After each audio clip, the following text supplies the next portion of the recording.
കണ്ണൂർ സർവകലാശാല BC നിയമനവുമായി ബന്ധപ്പെട്ട് ബഹുമാനപ്പെട്ട സുപ്രീം കോടതിയുടെ വിധി ഉണ്ടായതോടെ സർവകലാശാലകളിൽ ചാൻസലർ പദവിക്ക് വിശേഷാധികാരം കിട്ടിയതായിട്ടാണ് ആരിഫ് മുഹമ്മദ് ഖാൻ വ്യാഖ്യാനിച്ചുകൊണ്ടിരിക്കുന്നത്. യഥാർത്ഥത്തിൽ ചാൻസലർക്ക് വളരെ പരിമിതമായ അധികാരങ്ങൾ മാത്രമാണ് ഒരു സർവകലാശാലയുമായി ബന്ധപ്പെട്ടുള്ളത്. സർവകലാശാലകൾ അക്കാദമിക് സ്വയംഭരണം അവകാശപ്പെട്ട സ്ഥാപനങ്ങളാണ്. അക്കാദമിക് സ്വയംഭരണം ആവശ്യപ്പെട്ട സ്ഥാപനങ്ങൾ നിലയ്ക്ക് അതിൻ്റെ പ്രവർത്തനത്തെ സ്വതന്ത്രമായി സംഘടിപ്പിക്കുന്നതിന് വേണ്ടിയാണ് വിവിധ സംസ്ഥാനങ്ങളിൽ ചാൻസലർ പദവിയുമായി ബന്ധപ്പെട്ട് വ്യത്യസ്തമായ നടപടികൾ നിയമപരമായി സ്വീകരിച്ചു വരുന്നത്. ഇന്ത്യ രാജ്യത്തെ പല സംസ്ഥാനങ്ങളിലും ഹൈക്കോടതി ചീഫ് ജസ്റ്റിസുമാരാണ് ചാൻസലർമാരായി പ്രവർത്തിക്കുന്നത്. ഉന്നത വിദ്യാഭ്യാസ മന്ത്രിമാർ ചാൻസലറായിട്ടുള്ള, മുഖ്യമന്ത്രിമാർ ചാൻസലറായിട്ടുള്ള പല സർവകലാശാലകളുമുണ്ട്. കേരളത്തിൽ ഗവർണറെയാണ് ചാൻസലറായി നിയമിക്കപ്പെട്ടിരുന്നത്. എന്നാൽ ഗവർണർ ചാൻസലർ അല്ലാത്ത സർവകലാശാലകളും കേരളത്തിലുണ്ട്. അതുകൊണ്ട് ചാൻസലർ പദവി എന്ന് പറയുന്നത് ഏതെങ്കിലും തരത്തിൽ വിശേഷാധികാരത്തോടുകൂടി ആർക്കെങ്കിലും ലഭിക്കുന്നൊരിടമല്ല എന്ന് വ്യക്തമാണ്. എന്താണ് ചാൻസലറുടെ പ്രധാനപ്പെട്ട ദൗത്യം? ഒന്നാമത്തെ ദൗത്യം ആ സർവകലാശാലയ്ക്ക് നാഥനെ സൃഷ്ടിക്കുക, അല്ലെങ്കിൽ വൈസ് ചാൻസലറെ നിയമിക്കുക എന്നതാണ് ചാൻസലറുടെ പൊതുവായ ദൗത്യം. ആ ദൗത്യ നിർവഹണം കഴിഞ്ഞാൽ വൈസ് ചാൻസലറും സിൻഡിക്കേറ്റും എടുക്കുന്ന തീരുമാനങ്ങൾ, ഏതെങ്കിലും ഒരു തീരുമാനം സർവകലാശാല സ്റ്റാറ്റ്യൂട്ടിന് വിരുദ്ധമാണെങ്കിൽ ആ വിരുദ്ധമായ കാര്യങ്ങളിൽ മാത്രം അത് ഭേദഗതി വരുത്താനും നിയമാനുസരണം ആണ് എന്ന് നടപടി സ്വീകരിക്കാനും ചാൻസലർക്ക് അധികാരമുണ്ട്. അതുപോലെ തന്നെ ഒരു വൈസ് ചാൻസലറായി തിരഞ്ഞെടുക്കപ്പെട്ട വ്യക്തി ഏതെങ്കിലും തരത്തിൽ ദുർമാർഗത്തിൽ സഞ്ചരിക്കുകയും അഴിമതി നടത്തുകയും തെറ്റായ കാര്യം ചെയ്യുകയും ചെയ്താൽ അദ്ദേഹത്തിന് നോട്ടീസ് നൽകി അദ്ദേഹത്തെ ആ സ്ഥാനത്തു നിന്നും നീക്കം ചെയ്യുന്നതിനുള്ള അധികാരവും ചാൻസലറിൽ നിക്ഷിപ്തമാണ്. പക്ഷേ ഇതൊക്കെ നിയതമായ നടപടിക്രമങ്ങളുടെ ഭാഗമായിട്ടേ സാധിക്കുകയുള്ളൂ. ഗുജറാത്ത് സർവകലാശാലയിലെ വൈസ് ചാൻസലർ നിയമനവുമായി ബന്ധപ്പെട്ടൊരു വിധി സുപ്രീം കോടതി പുറപ്പെടുവിച്ചതിനെ തുടർന്ന് കേരളത്തിലെ 7 സർവകലാശാലകളിലെ VCമാരെ ഇന്ന സമയത്ത് 11:30 മണിയോടുകൂടി നിങ്ങളുടെ സ്ഥാനം നഷ്ടപ്പെടുന്നതാണ് എന്ന് കാണിച്ചുകൊണ്ടൊരു കത്ത് ബഹുമാനപ്പെട്ട ഇന്നത്തെ ചാൻസലർ ആരിഫ് മുഹമ്മദ് ഖാൻ കൊടുക്കുകയുണ്ടായി. ആ കത്തിൻ്റെ സ്ഥിതി എന്തായി? 11:30 മുഹൂർത്തം കുടിച്ചിട്ടുള്ള നോട്ടീസിൻ്റെ സ്ഥിതി എന്തായി? ഏതെങ്കിലും ചാൻസലർമാർക്ക്, വൈസ് ചാൻസലർമാർക്ക് ആരിഫ് മുഹമ്മദ് ഖാൻ്റെ തിട്ടൂരം വഴി സ്ഥാനം നഷ്ടപ്പെട്ടോ? അപ്പോഴെങ്കിലും വൈസ് ചാൻസലർമാർക്ക് അവരെ നീക്കം ചെയ്യുന്നതിന് വേണ്ടി സ്റ്റാറ്റ്യൂട്ടിനകത്തുള്ള അധികാര അവകാശങ്ങൾ മാത്രമേ ഉള്ളൂ എന്ന കാര്യം ആരിഫ് മുഹമ്മദ് ഖാൻ മനസ്സിലാക്കേണ്ടതായിരുന്നില്ലേ? തീർന്നില്ല. സർവകലാശാലകളിലെ നിയമന കാര്യത്തിൽ ആരാണ് മുൻകൈ എടുക്കേണ്ടത്? ആരിഫ് മുഹമ്മദ് ഖാൻ മുൻകൈ എടുത്തു. കേരള സർവകലാശാലയിലെ VC നിയമനത്തിന് ആരിഫ് മുഹമ്മദ് ഖാൻ മുൻകൈ എടുത്തു. അദ്ദേഹം ഒരു നോമിനിയെ സ്വയമായി കണ്ടെത്തി, UGC നോമിനിയെ കണ്ടെത്തി. തുടർന്ന് അദ്ദേഹം പറയുകയാണ്, സെനറ്റിൻ്റെ നോമിനി വന്നാലും വന്നില്ലെങ്കിലും കമ്മിറ്റി കോൺസ്റ്റിറ്റ്യൂട്ട് ചെയ്തിരിക്കുന്നു, ഇനി സെനറ്റ് നോമിനിയെ തന്നിരിക്കണം. അത് ബഹുമാനപ്പെട്ട ഹൈക്കോടതിയിൽ പോയി. എന്തായി കോടതിയുടെ വിധി? സെനറ്റിൻ്റെ നോമിനിയെ ലഭ്യമാക്കണമെന്ന് പറയാനുള്ള അവകാശം ചാൻസലർക്കില്ല. അതിൻ്റെ ഭാഗമായിട്ട് സംഭവിച്ചു, പുതിയ വൈസ് ചാൻസലറുടെ നിയമനം തൃശങ്കൂലായി. കേരള സർക്കാർ പറയുന്നത് എന്താണ്? ചാൻസലർ പദവിയുമായി ബന്ധപ്പെട്ട് ഞങ്ങളിപ്പോൾ ഒരു നിയമനിർമ്മാണം നടത്തിയിരിക്കുന്നു. കേരള നിയമസഭ പാസാക്കിയ നിയമം എന്താണോ ആ നിയമപ്രകാരമാണ് ഇനി കേരളത്തിൽ കാര്യങ്ങൾ നടക്കേണ്ടത്. ആരിഫ് മുഹമ്മദ് ഖാൻ ആഗ്രഹിക്കുന്നത് പോലെ RSSകാരെ കേരളത്തിൻ്റെ VCമാരാക്കുന്നതിനെതിരായിട്ടുള്ള കേരളത്തിൻ്റെ പോരാട്ടമാണ് കേരള നിയമസഭ നിയമനിർമ്മാണത്തിൻ്റെ ഭാഗമായി മുന്നോട്ട് വച്ചത്. ഇത്തരം നിയമങ്ങൾ കേരളത്തിൽ മാത്രമല്ല, പഞ്ചാബിലുണ്ടായി, കർണാടകത്തിലുണ്ടായി. ശ്രീമാൻ നരേന്ദ്രമോദി മുഖ്യമന്ത്രിയായിരിക്കുന്ന കാലത്ത് അങ്ങ് ഗുജറാത്തിൽ തന്നെ ചാൻസലർ സ്ഥാനത്ത് ഗവർണറെ മാറ്റിക്കൊണ്ടുള്ള നിയമം ആദ്യമായി പാസ്സാക്കിയത് മോദി ഭരണകാലത്താണ്. നമുക്ക് ആ യുദ്ധമൊക്കെ അറിയാം.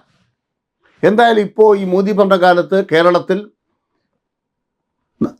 ആരിഫ് മുഹമ്മദ് ഖാൻ എടുക്കും തെറ്റായ നിലപാടുകളെ തുടർന്ന് കേരള നിയമസഭ നിയമം പാസ്സാക്കി കഴിഞ്ഞു. ഏതാണ്ട് 2 കൊല്ലമായി അത് തടഞ്ഞു വെച്ചിരിക്കുകയായിരുന്നു. അവസാനം സുപ്രീം കോടതി കേസിന് പോയപ്പോഴാണ് അദ്ദേഹം അത് രാഷ്ട്രപതിക്ക് അയച്ചിരിക്കുന്നത്. ഇപ്പോൾ സർവകലാശാല വി സിമാരെ നിയമിക്കുന്ന വിഷയം കോടതിയിൽ കൊണ്ടുവരാൻ കോൺഗ്രസ് ആലോചിക്കുന്നു. കോൺഗ്രസ്സുകാർ കോടതി കേസ് കൊടുക്കാൻ പോവാണ്. കോൺഗ്രസ്സുകാർ കോടതി കേസ് കൊടുക്കുന്നത് ആരിഫ് മുഹമ്മദ് ഖാൻ്റെ ഉപദേശപ്രകാരമാണ്. രാജ്ഭവനിൽ കോൺഗ്രസ്സുകാർ സ്ഥിരതാമസമാണ്. RS ശശികുമാർ എന്ന് പറഞ്ഞ ഒരാളെ കോൺഗ്രസ്സുകാർ ആരിഫ് മുഹമ്മദ് ഖാൻ്റെ ജോലിക്കാരനായിട്ട് വിട്ടുകൊടുത്തിരിക്കുകയാണ്. ഇവർ തമ്മിൽ കൂടിയാലോചിച്ചിട്ടാണ് വ്യവഹാരങ്ങൾ വരുന്നത്. ബഹുമാനപ്പെട്ട ഹൈക്കോടതിയിൽ പുതിയ കേസുമായിട്ട് കോൺഗ്രസ് വരികയാണ്.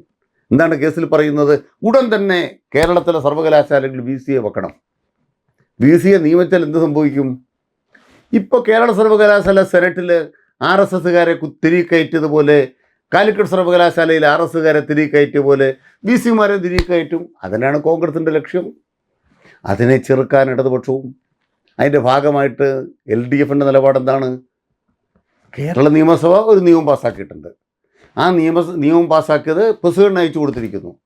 പ്രസിഡന്റ് തീരുമാനിക്കട്ടെ കാര്യങ്ങൾ. തീരുമാനിച്ചു വരുമ്പോൾ നമുക്ക് നോക്കാം. പ്രസിഡന്റ് തീരുമാനിക്കുന്നില്ലയോ നിയമയുദ്ധം തുടരും. നിയമസഭയുടെ അവകാശമാണ് ചാൻസലർ ആരാകണം തീരുമാനിക്കാൻ. ആരിഫ് മുഹമ്മദ് ഖാൻ്റെ തറവാട്ട് സ്വത്തല്ല കേരളത്തിലെ സർവകലാശാലകൾ. അതുകൊണ്ട് തന്നെ പറയാൻ ആഗ്രഹിക്കുന്നത്, ചാൻസലർക്ക് പരമാധികാരം സർവകലാശാലകളിലില്ല എന്ന കാര്യം നിയമയുദ്ധങ്ങളിലൂടെ കേരളം സ്ഥാപിച്ചെടുത്തിരിക്കുന്നു. ഇപ്പം തന്നെ കേരള സർവകലാശാലയിൽ സെനറ്റിലേക്ക് ചില ആളുകളെ തിരഞ്ഞെടുത്ത RSSകാരെ തിരഞ്ഞെടുത്ത ആരിഫ് മുഹമ്മദ് ഖാൻ്റെ നടപടിക്കെതിരായിട്ട് ഹൈക്കോടതി സ്റ്റേ ചെയ്തിരിക്കുകയാണ്. അതിനർത്ഥം എന്താണ്?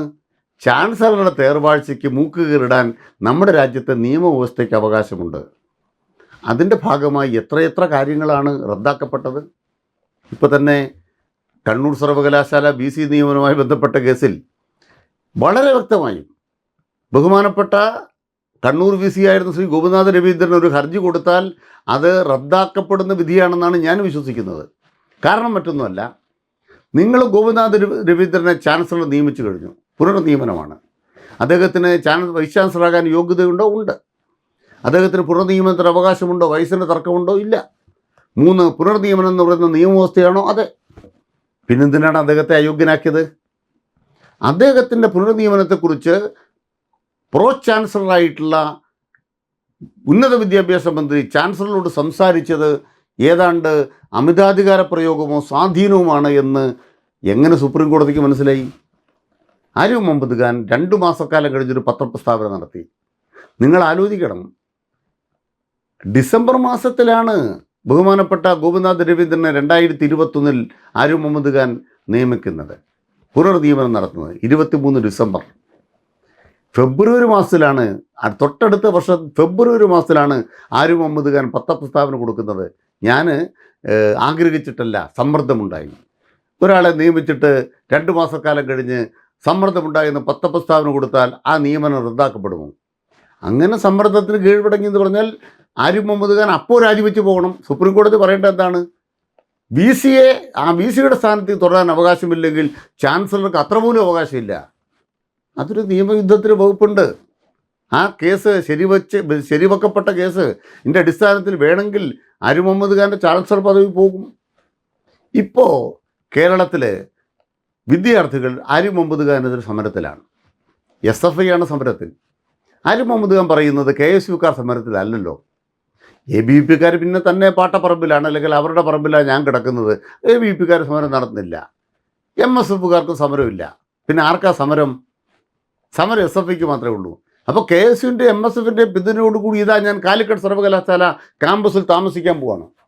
SFI ഗുണ്ടകൾ, ക്രിമിനലുകൾ, ബ്ലഡി കണ്ണൂർ, ബ്ലഡി ക്രിമിനൽസ്, ഇതൊക്കെയാണ് അദ്ദേഹം പറഞ്ഞുകൊണ്ടിരിക്കുന്നത്. ആളുകൾക്ക് ചിരിയാണ് വരുന്നത്. തലേ ദിവസം അദ്ദേഹം പറയുകയാണ് കേരളത്തിൽ ക്രമസമാധാന നില തകർന്നു. പിറ്റേ ദിവസം അദ്ദേഹം ഒറ്റയ്ക്ക് നടന്നു പോയിട്ട് പറയുകയാണ് മുട്ടായി തെരുവിലൂടെ ഞാൻ നടക്കുന്ന കണ്ടോ, ഒരാൾ പോലും എന്നെ തടഞ്ഞില്ല. കൊള്ളാം. അപ്പോൾ ക്രമസമാധാന നില തകർന്നു തലേദിവസം പറഞ്ഞതോ? ഇപ്പോൾ അദ്ദേഹം തെളിയിക്കുന്ന എന്താണ്? ഒരു ക്രമസമാധാന നിലയ്ക്കും കുഴപ്പമില്ല. ഗവർണറോട് പറയാൻ ആഗ്രഹിക്കുന്നത്, നിങ്ങൾ ചാൻസലറായിട്ടാണോ ഗവർണറായിട്ടാണോ സർവകലാശാലയിൽ പെരുമാറുന്നത്?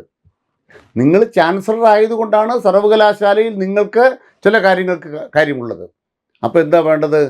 ചാൻസലർ നിലയ്ക്ക് സംരക്ഷണമുള്ളൂ. ഗവർണർ നിലയ്ക്കുള്ള സംരക്ഷണമായിട്ട് സർവകലാശാലയ്ക്ക് അകത്തോട്ട് കയറരുത്. അദ്ദേഹം എന്താ പറയണത്? ചില തീരുമാനം എടുക്കുമ്പോൾ ഞാൻ ചാൻസലർ മാത്രമാണ്, വേറെ കാര്യങ്ങൾ ചെയ്യുമ്പോൾ എനിക്ക് ഗവർണറുടെ എല്ലാ പരിരക്ഷയും വേണം. എൻ്റെ പല്ല് ശരിയാക്കണമെങ്കിൽ രാജ്ഭവനകത്ത് അദ്ദേഹത്തിന് എന്താ വേണ്ടത്? ദന്ത ചികിത്സാ ക്ലിനിക്ക് വേണം. അതിന് 10 ലക്ഷം രൂപ പ്രത്യേകം അനുവദിക്കണം. അതിഥി സൽക്കാരത്തിന് 3 ഇരട്ടിയാണ് അദ്ദേഹം ചിലവാക്കിക്കൊണ്ടിരിക്കുന്നത്. ഈ ധൂർത്തെല്ലാം നടത്തിക്കൊണ്ടിരിക്കുന്ന കേരളത്തിലെ ഗവർണർ നടത്തിക്കൊണ്ടിരിക്കുന്ന പ്രചരണങ്ങളോ?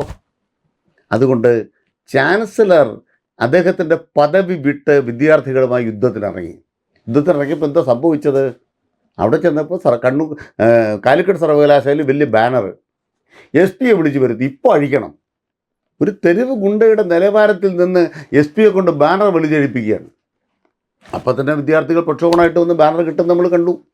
100 കണക്കിന് ബാനറുകൾ ഉയർന്നിരിക്കുകയാണ്. ഒരു സർവകലാശാലയിലെ ബാനർ അഴിക്കണമെന്ന് ഒരു VC പറയാൻ എന്താ അധികാരം? ഒരു SP പറയാൻ എന്താ അധികാരം ഇദ്ദേഹത്തിന്? ഒരു ചാൻസലർക്ക് അങ്ങനെ അധികാരമുണ്ടോ? ഒരു ബാനർ കെട്ടിയിരിക്കുന്നത് പൊളിച്ചു മാറ്റണമെന്ന് പറയാനുള്ള അധികാരം ഒരു ഗവർണർക്കുണ്ടോ? ഞാൻ മനസ്സിലാക്കിയിട്ടില്ല. അദ്ദേഹത്തിന് പ്രൊട്ടക്ഷൻ കിട്ടണമെന്ന് പറയാം. അദ്ദേഹം പോകുന്ന വഴിക്ക് ആ തെങ്ങിൻ്റെ തൈ നിൽക്കുന്നത് അത് എനിക്ക് ശരിയല്ല, അല്ലെ ആ മരം അവിടെ നിന്ന് വെട്ടി മാറ്റണം എന്ന് പറയേണ്ടതല്ല, ബാനർ മാറ്റണമെന്ന് പറയാൻ അദ്ദേഹത്തിന് എന്താ കാര്യം? അപ്പോൾ SFI ഉയർത്തിയ ബാനർ രാഷ്ട്രീയ മുദ്രാവാക്യങ്ങളാണ്. അതൊക്കെ മാറ്റണമെന്ന് പറഞ്ഞാൽ മാറ്റണമെന്ന് പറഞ്ഞ ഗവർണർ ഉറക്കം കിട്ടാത്ത രാത്രികൾ ചെലവഴിക്കേണ്ടി വരും. കേരളം മുഴുവൻ ഉയരും, തെരുവുകളിൽ മുഴുവൻ ആരവങ്ങൾ ഉയരും. ഇവിടെ വിദ്യാർത്ഥികളെ പ്രകോപിപ്പിക്കുക, എന്നിട്ട് എന്തെങ്കിലും സംഭവങ്ങൾ ഉണ്ടാക്കുക, സംഭവങ്ങൾ ഉണ്ടാക്കിയിട്ട് കേരള സർക്കാരിനെ അസ്ഥിരപ്പെടുത്താൻ, കേരളത്തെ അപമാനിക്കാൻ കെണിവെക്കുക. ആ കെണിവെക്കുന്ന ഗവർണർക്ക് കേരളം മറുപടി നൽകുക തന്നെ ചെയ്യും. അതുകൊണ്ട് സംഘപരിവാറിൻ്റെ പിണിയാളായി പ്രവർത്തിക്കുന്ന, കോടാലിക്കൈയായി പ്രവർത്തിക്കുന്ന ആരിഫ് മുഹമ്മദ് ഖാനോട് പറയാനുള്ള ഒരു പ്രധാനപ്പെട്ട കാര്യം, ചാൻസലർ സർവാധികാരിയല്ല. സർവകലാശാലകൾ വിദ്യാർത്ഥികൾക്ക് വേണ്ടിയാണ്. ആ വിദ്യാർത്ഥികളുമായി യുദ്ധത്തിന് വരുന്ന ആരിഫ് മുഹമ്മദ് ഖാൻ്റെ മാനസികാവസ്ഥ പരിശോധിക്കപ്പെടേണ്ടത് തന്നെയാണ്.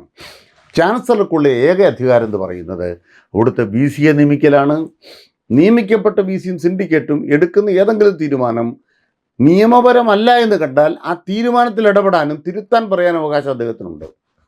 താൻ നിയമിച്ച VCയെ സംബന്ധിച്ച് അഴിമതിയോ അല്ലെങ്കിൽ സന്മാർഗ ദൂഷ്യോ അടക്കമുള്ള വിഷയങ്ങൾ വന്നാൽ നിയമപരമായി നടപടി സ്വീകരിക്കാൻ വകുപ്പിൽ പറയുന്നുണ്ട്. അല്ലാതെ ദൈനംദിന കാര്യങ്ങളിൽ ഇടപെടാനുള്ള അധികാരവും ചാൻസലർക്കില്ല. അക്കാഡമിക് കാര്യങ്ങളിൽ ഇടപെടാനുള്ള അധികാരം ചാൻസലർക്കില്ല. വിദ്യാർത്ഥികളെ ഏതെങ്കിലും തരത്തിൽ നിയന്ത്രിക്കാനുള്ള ഒരു അവകാശവും ചാൻസലർക്കില്ല. വിദ്യാർത്ഥികൾ കാവ്യരാഷ്ട്രീയത്തിനെതിരായി, വർഗീയതയ്ക്കെതിരായി തിരമാലകൾ പോലെ ക്യാമ്പസുകൾ ഉയർന്നുകൊണ്ടിരിക്കുമ്പോൾ അടങ്ങൂ എന്ന് പറയാനുള്ള അധികാരം ചാൻസലർക്കില്ല എന്നുള്ളത് ഈ പോരാട്ടം, കേരളത്തിന് വേണ്ടിയുള്ള പോരാട്ടം, കേരളം മതനിരപേക്ഷമാക്കി നിലനിർത്താൻ കേരളത്തിലെ സർവകലാശാലകളെ കാവ്യവൽക്കരിക്കുന്നതിനായി നടക്കുന്ന ഈ പോരാട്ടം വിജയിക്കുക തന്നെ ചെയ്യും. ആ പോരാട്ടത്തിലൂടെ ആരിഫ് മുഹമ്മദ് ഖാൻ കേരളം എന്താണ് എന്ന് കൂടുതൽ മനസ്സിലാക്കുക തന്നെ ചെയ്യും. നന്ദി.